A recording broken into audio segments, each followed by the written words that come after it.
Dorito. It's the 2nd of January 2014, filming wise, though I'm probably going to be uploading this on the 16th.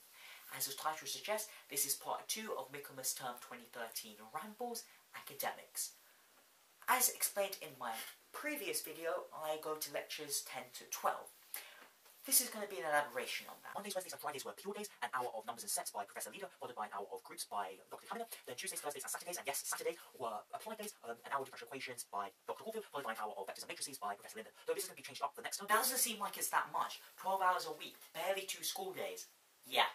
If only. Not only do we have to spend an extra hour in addition to the hour spent in the lecture to understand what happened in the lecture, but each week we get 2 deadly example sheets. And by deadly example sheets, I mean they're probably going to kill me by the end of the course. Each sheet contains around 15 questions, which on average take about an hour to do. So that's an extra 30 hours a week. But you may be asking, what's the point of these questions? Well, it's something that's unique to Cambridge and the other side. We have supervisions, which is when we have me and a partner have a kind of one-on-one, well it's 2-on-1 interaction with a supervisor. A supervisor is someone who is affiliated with your college for that subject, who has a doctorate normally, and most of my supervisors already went to Cambridge, so they know what we're going through too, which makes it even better. But they go through it in detail. You have an hour of them per week, so that's only extra 2 hours a week, and that's really, really useful, the supervision. But I don't see how I would survive without them, because you can basically just ask them any question you like, and they will probably answer it since they are really, really smart people. So if you don't understand anything, you can ask them, and it's a good system. But yeah, that as I said, it adds an extra 2 hours, so that bumps up the time to approximately 50 hours a week, which is what the faculty suggested at the beginning of the year.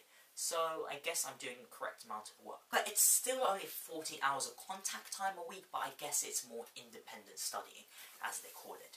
But it's not so much the time spent on the work that's the problem, it's the difficulty. It's a massive step up from A-levels, though it's not that big of a step up from STEP, which makes it feel at least a bit better. Overall though, I'm enjoying it thoroughly. It is after all the reason why I'm in Cambridge. And that's just it. The most amazing, if not mind-blowing part about Cambridge is how intellectual both the students and professors are. Especially the professors. They are literally the best people in their field at their subject.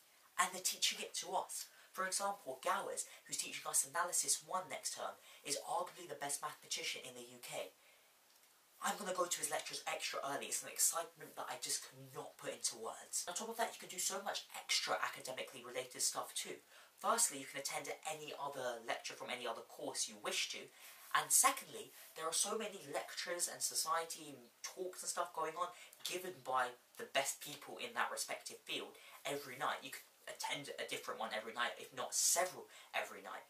For example, I attended one by a Nobel Prize laureate of Physiology and Medicine in 2012,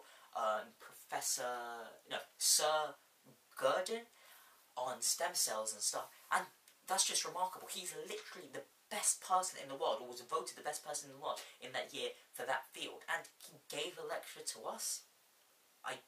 Yeah. It's remarkable that you are so close to the smartest people on the planet, literally just a half-an-hour walk away. And on that note, it's a good time to remind you, Dorito, that you have a lot of work to catch up on, and you should be working harder. And possibly, just possibly, if you do work hard enough, you might become like one of these people you admire now. See you in the near future, Dorito.